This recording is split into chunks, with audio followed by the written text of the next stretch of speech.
अस्सलाम वालेकुम दोस्तों, ये है हमारे पास एक किचन गैजेट जिसका हैंडल टूट चुका था और बिल्कुल डेड हो गया था ये आइटम। तो इसको हमने फिर से नए जैसा बना दिया, इसके अंदर नई जान डाल दी है। ये देखिए, ये पीपीआर का पाइप है, पानी वाला पाइप होता है ये। आपने इसको इस्तेमाल में लेके आना है। कैसे लेके आना है ये देखिए इस वीडियो में, एंड तक वीडियो को पूरा वॉच करिएगा। इंशाल्लाह इसमें आपको बहुत कुछ देखने को मिलेगा।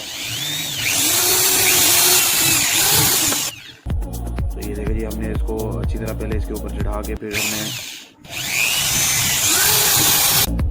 ड्रिल की मदद से सराख करके इसके अंदर सिल्वर की पिनें लगा के इसको बिल्कुल अच्छी तरह फिक्स कर दिया है और बहुत ही मजबूत और अच्छी क्वालिटी का हो गया ये। अब इंशाल्लाह सही चलेगा।